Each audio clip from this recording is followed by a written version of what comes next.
उतरे फूल, जितने फूल थे शिकागो के शहर के आदेश हो गया कि आज सारे के सारे फूल चर्च में, गिरजा मंदिर में नहीं जाएंगे, सारे के सारे फूल आज स्वामी विवेकानंद के चरणों में जाएंगे। बिछा रहे स्वामी विवेकानंद फूलों में चढ़ रहे। ये नौजवान आप लोगों का चरित्र था, वो तो भी एक कोई माई का बेटा था कि कोई देवता था, बहुत दिनों की बात नहीं है। 1893 फूलों की वर्षा, फूलों में चल रहा। आज वो बाबा अब जब पहुंचे तो कुछ लोग विरोधी थे, जो वक्ता थे उनको ईर्ष्या हो गई। बोले इस बाबा को यहाँ से पराजय करके भेजेंगे, जीत न मिले इसका अपमान करेंगे। तो ले जाकर के बोले चलो स्वामी विवेकानंद तुम्हें अपनी लाइब्रेरी दिखाएं, पुस्तकालय।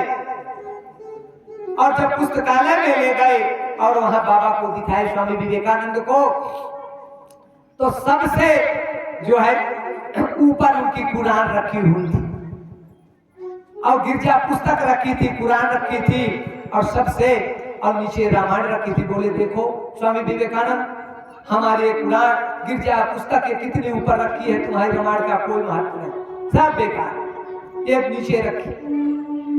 बोले अच्छा। स्वामी विवेकानंद ने कहा रे मूर्खों, तुम समझते नहीं हो, इसका कारण नहीं जानते हो, ये रामायण हमारी ये आपको बता रही है, आप सीखो। तो सबसे नीचे इसलिए रखी है, जब मकान आप बनाते हो और मकान में जो नींव रखते हो, अगर नींव नहीं रखोगे, अब तो नींव बंद हो गई, अब तो लेंटर डालते, पिलर बनाते। बोले नींव अगर मजबूत नहीं होगी, आंधी तूफान में मकान गिर भी सकता है। तो इसलिए अगर हमारी ये रामचरितमानस नीचे नहीं होती तो तुम्हारी पुराण गिर के बाहर हो जाती। अरे चकित रह गए, बोले बाबा तो बहुत जवाब देता है, अब गड़बड़ होगा तो क्या किया जाए। अब दूसरे दिन फिर से वही दहाड़ते रहे, दूसरे दिन फिर ले गए लाइब्रेरी में, चलो फिर से देखो दूसरी लाइब्रेरी। तो उस दिन अपने सब पुराण को, गिरजा पुस्तक को नीचे रख दिया, रामायण को ऊपर। बोले देखो स्वामी विवेकानंद, आज अब क्या कहना चाहते हो। बोले यही तो मुझको तू समझ नहीं पाए हो, जब पृथ्वी में, धरती में, खेत में बीज डालते हो कितने नीचे रहता है, लेकिन मिट्टी को फोड़ करके एक दिन ऊपर आ जाता है। तो वही रामायण हमारी बीज जैसे अंकुरित होकर के आज ऊपर आ गई। रह गए। बोले बाबा से हम नहीं पार पाएंगे, नहीं जीत पाएंगे। और बड़ा सम्मान स्वागत हुआ, वहां से विदाई मिली। जब विदाई मिली स्वामी विवेकानंद वहां से चल दिए। अब चल दिए आए तो वहां एक बाजार में गए तो जूता खरीद लिया, बढ़िया जूता पहन लिए, ऊंचा जूता, भगवा वस्त्र, पगड़ी बंधी। जब आए तो सर्वप्रथम दिल्ली में पहुंचे। जब दिल्ली की यूनिवर्सिटी में पहुंचे तो यूनिवर्सिटी में बड़ा बाबा का स्वागत, आओ भाव कि बाबा तो आज अमेरिका विदेश में अलग जगा करके स्वामी विवेकानंद आ गए, अब इनका स्वागत होना चाहिए, वंदन होना चाहिए, धन्य ऐसे महापुरुष। अब बहुत बढ़िया स्वागत, सब कुछ हुआ। लड़के यूनिवर्सिटी के आए, माला अर्पण किया, कुछ तो सब कुछ। कुछ लड़के बाबा के जूता को देख करके हंस पड़े, कह रहे ये साधु का भेष, भगवा वस्त्र, पगड़ी बंधी, जूता पहने हैं विदेश अमेरिका के। हंस रहे। स्वामी विवेकानंद समझ गए। बोले बेटा क्यों हंस रहे हो, बताओ। बोले कि कुछ नहीं। बोले बताओ बताओ। बोले हम इसलिए हंस रहे हैं कि आप संत बने हो, भगवा वस्त्र पहने, पगड़ी बांधे हुए हो, लेकिन ये जूता अमेरिका के पहन के, विदेशी जूता पहने हो। बोले यही तो मैं दिखाने के लिए जूता पहन के आया हूँ। अरे नौजवानों, अरे भारत की संस्कृति को अपने सिरोधार सिर पर धारण कर लो और विदेशी संस्कृति को पैरों के नीचे। इसलिए विदेशी संस्कृति जूता है और ये भारत की निशानी है। तुम नौजवानों विदेशी संस्कृति को नहीं अपनाना, अपनाना है तो भारत की मर्यादा को। जहां डाल डाल पर सोने की चिड़िया करती थी बसेरा, वो भारत देश था मेरा। जहां संत अहिंसा का और धर्म का पग पग लगता डेरा, वो भारत देश था मेरा। सोने की चिड़िया नहीं थी, जहां सत्य था, अहिंसा, धर्म, न्याय, ये सब चलता था। इसलिए भारत को सोने की चिड़िया कहा गया। आज स्वामी विवेकानंद इस तरह से विदेश में भी अलग जगह करके आ गए। वो माँ की कितनी बड़ी को अब जब पूछा गया, सब संत आ गए, हे स्वामी विवेकानंद, आप सिकागो की धरती पर विजय प्राप्त के सम्मेलन में आ गए, तो श्रेय किसे देना चाहते हो, बताओ ना। तो सबसे पहले रो पड़े स्वामी विवेकानंद। माँ खड़ी थी, अम्मा के चरणों को कहा, ये तो पहला श्रेय जन्म देने वाली ये माँ कि कितनी विशाल कोख रही होगी कि मेरे जैसे बेटे को जन्म दिया, कि जो मैं विदेश में भी नाम अमर कर लिया, ते माँ का श्रेय है। और दूसरे नंबर में पूज्य गुरुदेव राम तीरथ जी का भी है, जिन्होंने आशीर्वाद दिया, शिक्षा दिया। तो बेटा नौजवानों, इस प्रकार से माँ को कभी मत भूलना, बाप को कभी मत भूलना, हो सके तो उनकी सेवा करना, अन्यथा न बने तो उनको गलत शब्द का कभी भी प्रयोग मत करना। आज इस प्रकार से मार्कंडेय ऋषि पांडुनंदनों को बताते हुए बोले, आगे बढ़ेंगे तो फिर कैसे क्या होगा, बोले आगे बढ़ोगे तो मेघनाद तीर्थ, जब मेघनाद तीर्थ जहां पर मेघनाद स्वयं तपस्या किया, बोले कैसे मेघनाद ने तपस्या किया, बोले मेघनाद जो है रावण का बेटा था। एक बार रावण भ्रमण कर रहा था, भ्रमण करते करते समुद्र के तट पर पहुंचाए, कुटिया को देखा, एक बहुत सुंदर कन्या थी। उस कन्या को देख करके रावण जो है आश्चर्यचकित रह गया। उसके रूप गुणशील को देख करके रावण नहीं रहा गया, रावण पता लगाया ये बेटी किसकी है। पता चला क्योटों के द्वारा कि मैदानों की बेटी। रावण गया मैदानों के पास, ये मैदानों भैया, मैं दशानन लंकाधिपति दशानन। बोले तो मैं क्या करूं, तुम हो दशानन? तो बोले नहीं नहीं। तो बोले बताओ किस लिए आए हो तुम दशानन? चलो ठीक है। बोले मैं तुम्हारी बेटी, तुम्हारी है क्या वो बेटी? बोले हाँ। क्या नाम है? बोले उसका नाम मंदोदरी। बोले उसको मैं चाहता हूं, उसके साथ मैं पाणी ग्रहण करना चाहता हूं। तुम्हारे जैसे दैत्यों के बीच में शोभायमान नहीं होती, उसे मैं लंका में ले जाऊंगा। मैदानों ने इनकार कर दिया, बोले नहीं।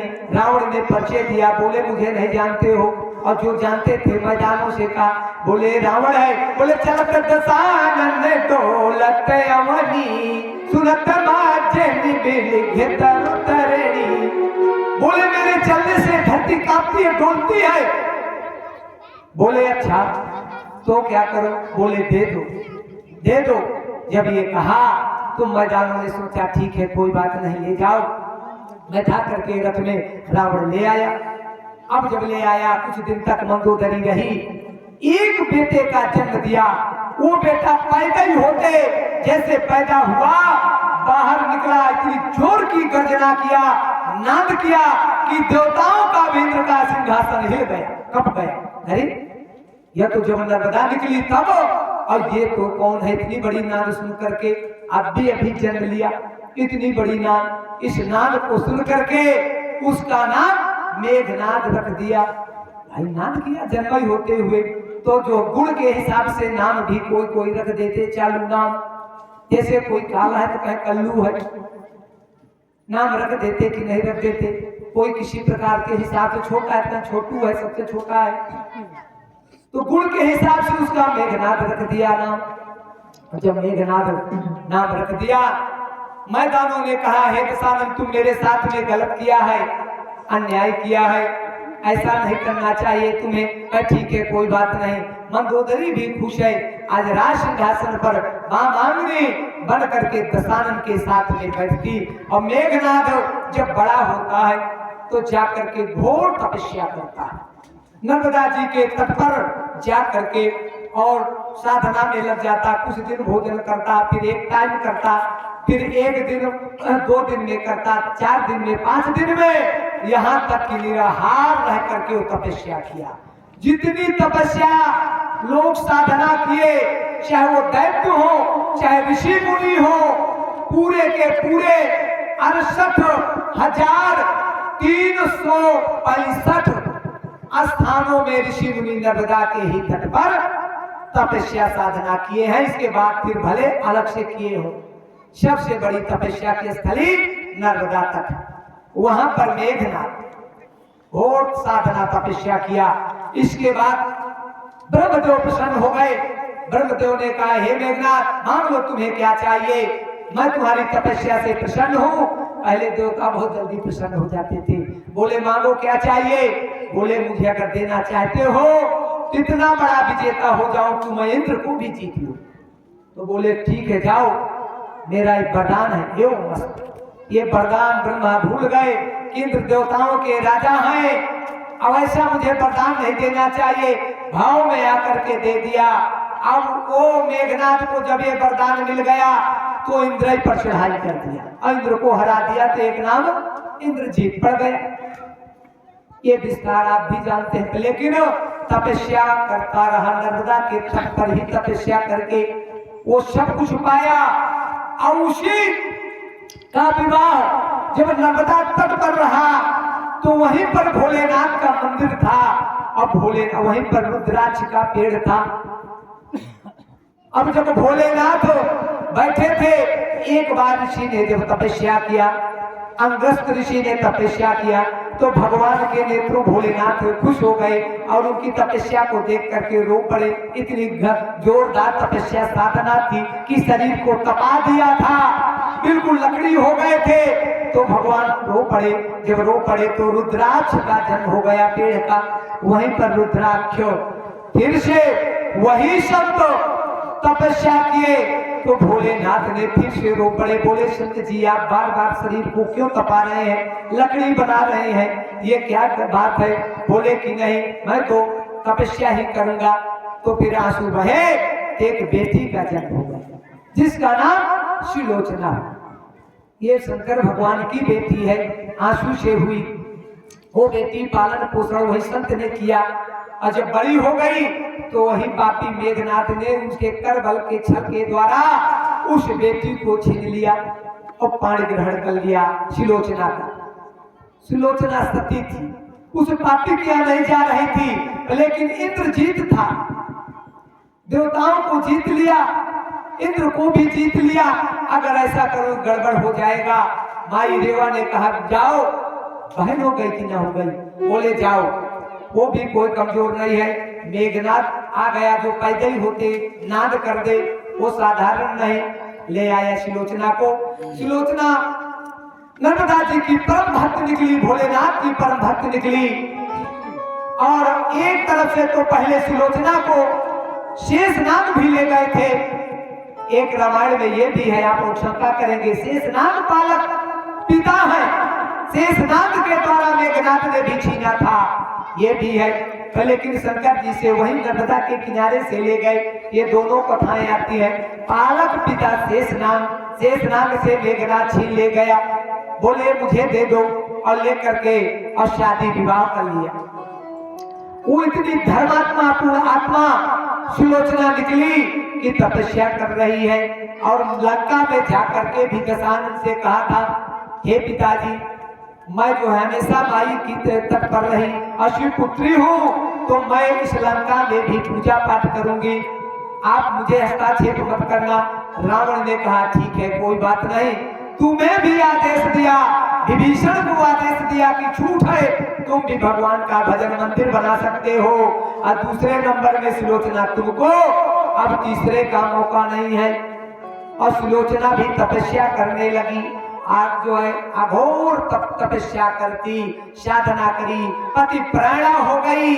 इतनी पति प्राणा कि पति के ऊपर जो प्रहार करती वो सब कुछ सत्य हो जाता। वो किसी पति के बिना भोजन नहीं करती, ना किसी पर पुरुष के ऊपर नजर डालती थी, पति को ही परमेश्वर मानती थी। वो सुलोचना इस प्रकार की थी।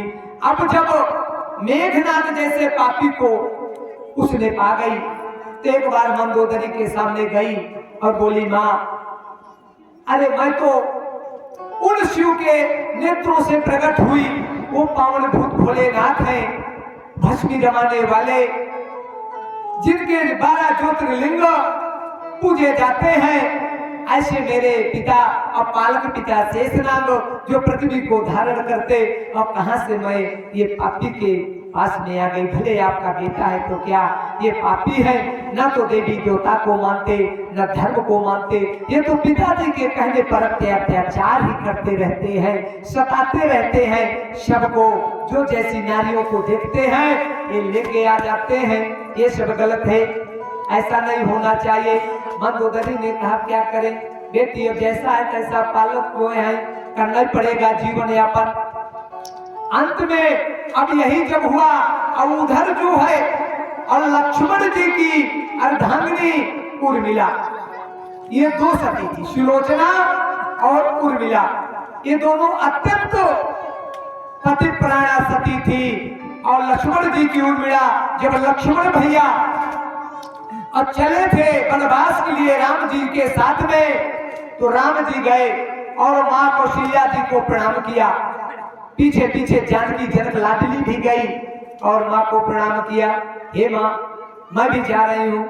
भगवान श्री राम ने कहा, हे सीते तुम यहीं रहो, माताजी बाप वृद्ध हैं, आप सेवा करना, तुम मत जाओ मेरे साथ। बोले नहीं नहीं नहीं, और तो है तीन लोग, भरत शत्रुघ्न लक्ष्मण है, तुम न चलो। बोले नहीं मैं चलूंगी, 3 लोग हम सेवा करेंगे। तो बोले अच्छा।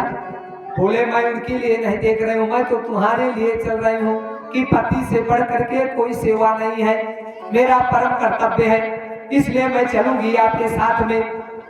तो बोले कि नहीं मान रहे। कौशल्या भी समझाया, भगवान श्री राम भी समझाए, बस सीता जी नहीं माना, तैयार हो गई। इतने में जब लक्ष्मण आए, बोले भैया मैं भी वनवास चलूंगा। तब राम क्रोध में आकर के कहा, लक्ष्मण तुम्हें ज्ञान नहीं है, भरत शत्रुघ्न निहाल में है और पिताजी वृद्ध, माता सब कुछ वृद्ध है, ये राज कौन देखेगा, तुम तो रहो गुरु वशिष्ठ के आदेशानुसार तुम प्रजा की रक्षा करना। बोले नहीं नहीं भैया मैं नहीं। बोले क्यों नहीं? बोले जब मैं छोटा था और 3 दिन का था, अलग पालने में पड़ा था, तो मैं रो पड़ा, मचल पड़ा, और सुबह से शाम हो गई, गुरु वशिष्ठ जैसे ज्ञानी झाड़ फूंक किया, तीनों माताओं ने गोद में लिया, चुम्बन किया, शांत करा रही, मैं शांत नहीं हुआ। अंत में नारद ऋषि आए और जब बताए, हे मां कौशल्या, ये तुम्हारा लक्ष्मण इस प्रकार शांत नहीं होगा, तुम लक्ष्मण को उठा करके और राम के पालने में लिटा दो, 1 सेकंड में रोना बंद हो जाएगा। जब लक्ष्मण को उठा करके राम के पालने में लिटा दिया, तो लक्ष्मण गए जाकर के भगवान श्री राम का चरण का अंगूठा अपने मुंह में भर लिए और रोना बंद। बोले एक पार ब्रह्म है और एक शब्द ब्रह्म है, पार ब्रह्म शब्द ब्रह्म से कतई अलग नहीं हो सकता।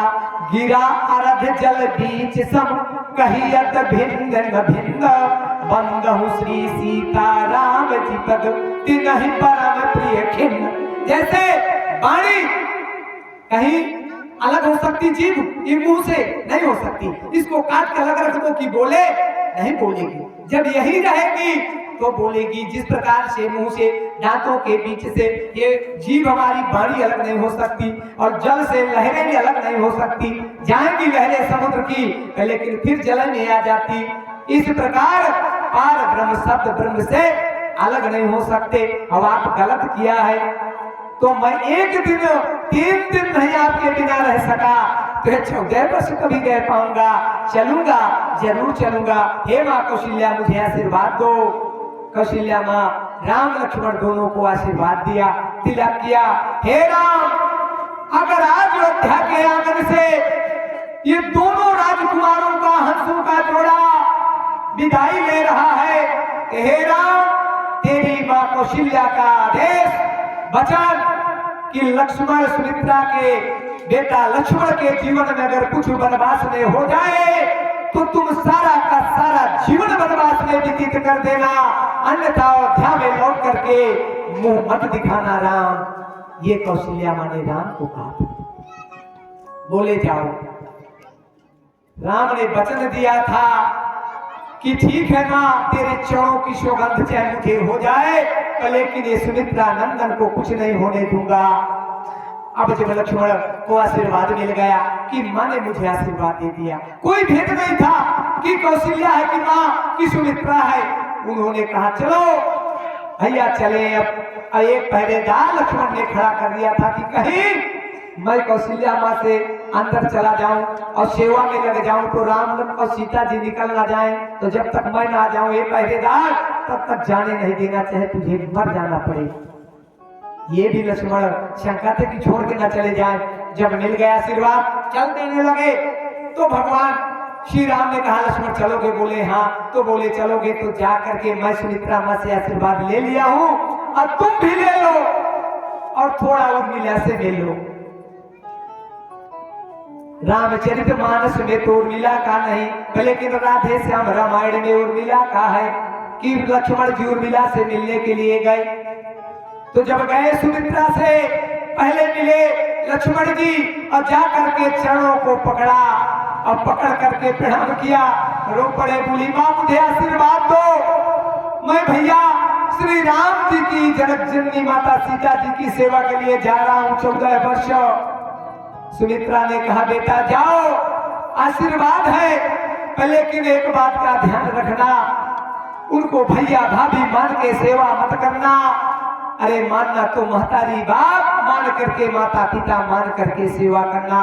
ए लक्ष्मण एक बात का ध्यान रखना, अगर तू अवध्या के भंडार करने खाया है और सरयू नदी का नीर पिया है, मेरी कुख में 9 महीना पला है, तो इस बात का इसको का ध्यान रखना, मुझे वचन दो कि राम की सेवा करना सीता जी की, तो अहंकार मत लाना, इतना नहीं बल्कि सो जाना तो स्वप्न में भी अहंकार मत लाना।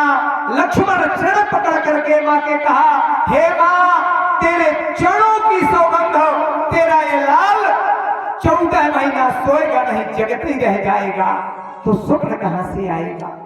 लक्ष्मण ने वचन दिया था माताओं, ये है आपकी गरिमा गंभीरता कि लक्ष्मण जैसे शेषावतारी आज वचन दे दिया मां को कि मां 14 वर्ष में सोऊंगा नहीं, इसलिए लक्ष्मण कभी वनवास में नहीं सोए। बताओ कहीं सोए हो? नहीं नहीं। सुमित्रा ने कहा हे लक्ष्मण अभी कुछ ही दिन हुआ है, ब्याह करके आई है बहुएं, मिल ले और जाओ उर्मिला से भी मिल लो। उर्मिला को पता लगा सखियों के द्वारा, दासियों के द्वारा सुंदर थाली सजा करके कि पति की विदाई कर दो।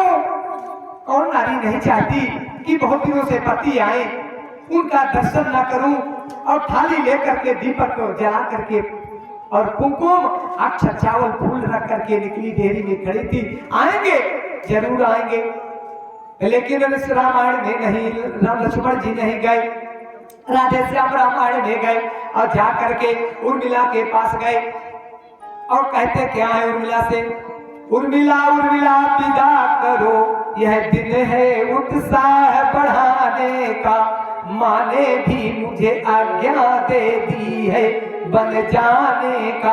हे उर्मिला विदा करो मुझे, और जोरदार वचन कह दिया कि माँ ने आज्ञा दे दिया कि माँ का नाम लगा दिया तो उर्मिला हस्तक्षेप नहीं करेगी, क्योंकि इतना बड़ा धर्म पालन था।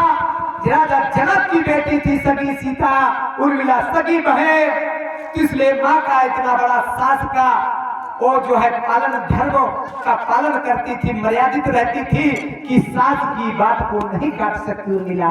इसलिए कहा माँ ने मुझे विदा कर दिया है, तुम क्या कह रही हो?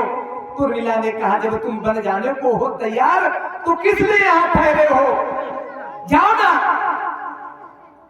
अब इस रामायण में ऐसा, लेकिन रामचरितमानस में गोसाई तुलसीदास जी के कृत में ये नहीं कि जब गए तो बोले कि मैं जाऊंगा अगर उर्मिला के पास तो कहीं माया मोह में ना फंस जाऊं नारी के, तो इसलिए वो गए नहीं। और नहीं जब गए भगवान के साथ चले गए, उर्मिला खड़ी की खड़ी थाली लिए खड़ी रही। उर्मिला ने जब देखा कि दासियों से पता चला कि लक्ष्मण तो चले गए भगवान श्री राम के साथ में और तुमसे नहीं मिले, धन है उर्मिला, वो शेष अवतारी की धनरी जनक की लाडली, उसने भी संकल्प ले लिया, हे लक्ष्मण प्राणनाथ पतिदेव, अगर आप में इतना बड़ी साहस है, आप बिना मिले मेरे से चले गए, तो मैं भी ये संकल्प लेती हूँ, कोई कमजोर नहीं, जब आप 14 वर्ष के बाद वापस आओगे तो इसी दीपक से, इसी कुमकुम से, इसी फूल से तुम्हारी पूजा करूंगी, अन्यथा यही देरी पर 14 वर्ष खड़ी रहूंगी, अंदर नहीं जाऊंगी। खड़ी गई 14 वर्ष उर्मिला नहीं गई। ऐसे जब हुआ तो ये माताएं कमजोर नहीं, अपने आप में कमजोर नहीं, ना बनो, कभी नहीं बनना चाहिए। ऐसा प्रसंग एक सती इधर, एक सती सुलोचना भी कमजोर नहीं, मेघनाथ की अर्धांगिनी। जब ये बात हो गई और सही वाकई में पूना फूल कुमलाए सती है, कोई मामूली नहीं है। एक सती चाहे तो क्या नहीं कर सकती है। एक सती सावित्री प्राणों की बाजी लगा करके अपने पति के प्राण को लौटा लिया था। लौटा लिया कि नहीं सब लोग आप जानते। उर्मिला खड़ी रही। जब 14 वर्ष के बाद आए लक्ष्मण तो उर्मिला का उन्हें फूल से कुमकुम से पूजन किया। लक्ष्मण जी जो है हनुमान जी ने इस बात को जब सुना कि अरे अयोध्या में इतनी बड़ी सती उर्मिला, ये प्रतिज्ञा ले लिया कि एक पैर से मैं डेहरी पर खड़ी रहूंगी, अंदर नहीं जाऊंगी, ना बाहर जाऊंगी। और भरत भैया गड्ढा बना करके भगवान श्री राम के लिए तपस्या कर रहे जल में, तो जरा मैं दर्शन करूंगा। बोले राम जी से, लक्ष्मण जी से कहा।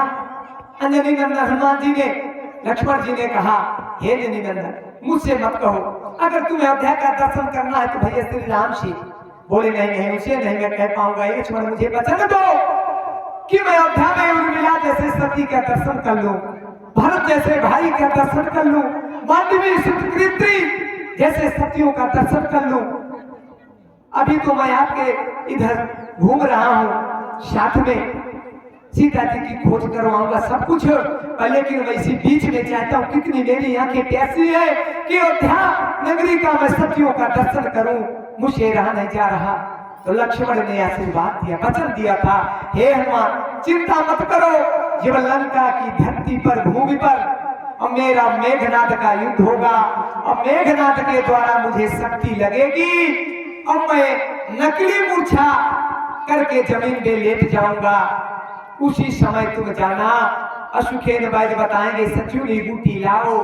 सजूनी बूट लेने के लिए द्रोणागिरि पर्वत में जाओगे और जब वापस आओगे तो तुम्हें दर्शन अवश्य हो जाएगा। वही वचन दिए थे। अन्यथा लक्ष्मण जी को नकली मूर्छा थी। मेघनाद शतकोटि योद्धा सब रहे उठाई। 100 योद्धा मेघनाद की जैसे शक्तिशाली एक साथ मिलकर के लक्ष्मण को, मूर्छित लक्ष्मण को उठा रहे, हिलडुल नहीं रहे। बताइए। और हनुमान जी गए और तुरंत धीरे से उठा लिए और राम की गोद में रख दिए। तो असली है कि नकली? नकली मूर्छा है। हनुमान जी को वचन दिए थे। जब ही हनुमान जी वापस आए सजूनी बूटी लेकर के और भरत जी ने बाण मारा कि ये कोई निश्चर जा रहा है, आ रहा है वापस, कोई राक्षस है दैत्य, ये उजेला करता हुआ पूरे पहाड़ को उठा करके आ गए थे। द्रोणागिरि को लेकर के जब जड़ी नहीं पहचान पाए तो बोले पूरे पर्वत को ले लूं, नहीं गड़बड़ हो जाएगा। और सुबह हुआ कि लक्ष्मण के प्राणांत हो जाएंगे, इसलिए सूर्योदय न होने पाए। ये है अंजनी नंदन, मामूली नहीं है। एक बार माताओं का ऐसे कौशल्या माँ ने अटेंडम में मीटिंग लगा दिया। अब मीटिंग लगा करके जब राम जीत करके आ गए, कौशल्या अध्यक्ष बन गई और सभी माताओं से कह रहे, हे माताओं बताओ किसी का बेटा इतना बड़ा काम किया हो जितना बेड़ा राम मेरा काम किया है। बोले क्या? बोले जब लंका में जाना पड़ा तो पुल का, इतने बड़े सागर समुद्र में वानरी सेना के साथ पुल का निर्माण करवा दिया और पूरी सेना को उस पार उतार दिया। बताओ है कोई किसी का बेटा, किसी के बेटे के अंदर इतनी बड़ी क्षमता जो राम ने किया? सारे सेतु में पुल बंधवा दिया, आज भी प्रसिद्ध है। बताओ कोई माताओं के अंदर इतनी बड़ी बेटा के अंदर क्षमता हो? सभी माताओं का सिर नीचे, लेकिन एक फटी कुचैली साड़ी में जंगल में तपस्या करने वाली और बानरी अंजनी कुटिया बना करके पर पुरुष की परछाई नहीं देखा और तपस्या की साधना वो भी पीछे थी। मीटिंग में खड़ी हो गई, कौशल्या रुक जाओ, अगर आदेश हो तो 1 मिनट का मुझे समय दिया जाए। बोले तू बानरी क्या बोलेगी? बोलना, ये है माँ तुम्हारी को। अब जब कहा अंजनी को मौका मिला, अंजनी ने कहा, हे माँ कौशल्या जब तुम्हारे बेटे राम को लंका जाने की जरूरत पड़ी, अकेले नहीं पूरी बानरी नलनील को वरदान से और सेतु बंधवा दिया सागर में और पार किया। लेकिन मेरे लाल अंजनी को जब लंका जाने की जरूरत पड़ी, किसी के सामने हाथ नहीं पसारा, वो तो सीधे छलांग मार करके सारे सागर को लांघ गया और सीता जी का पता लगा लिया। बोलो काटो तो खून नहीं। कौशल्या को तालियों की गड़गड़ाहट, सभी माताएं बोली कौशल्या। अब देखिए बानरी का वो अंजनी नंदन हनुमान जी महाराज है, मामूली नहीं है। आज माँ की भूख को बढ़ा दिया, माँ का वैभव बढ़ा दिया। इस तरह से बेटा हो तो ऐसा हो जैसे स्वामी विवेकानंद, माँ का आज हृदय गदगद हो जाता है। अरे जननी प्रसन्न भूमि भार भूता, अगर भूमि प्रसन्न है तो देवता गदगद हो जाएंगे, और जननी प्रसन्न हो गई तो भी देवता प्रसन्न होते हैं। अगर शुभ काम भी होता है तो देवी देवता भी सुनते हैं किसी ना किसी रूप को लेकर के। आज अगर नर्मदा मंडल महिला और ये सब भैया लोग मिलकर के ये कार्यक्रम किया तो आज सारे आप लोग नहीं बल्कि किसी ना किसी रूप में आपके पुरखा भी पितृ रूप में और सारे देवी देवता भी इस दृश्य को देखते होंगे, सुनते होंगे। ऐसा नहीं है, सब आते हैं। आज अंजनी नंदन हनुमान जी जब वापस आए तो भरत ने सोचा कि ये कोई निशाचर है, यहाँ भी आक्रमण बोलेगा। अरे हमारे अयोध्या में बहुत बड़ा खराब योग चल रहा है, राम जैसे प्रभु का वनवास हो गया, सीता जैसी माता का वनवास हो गया, इसलिए इस राक्षस को नहीं जाने दूंगा। धनुष बाण चढ़ा करके और मारा, और जब मारा तो पैर में लगा कि न मरे और न पैर हाथ टूटे और नीचे आ जाए। नीचे आ गए पर्वत पहाड़ लिए नीचे, भरत जी खड़े धनुष बाण लिए, विष्णु अवतारी है। बोले कौन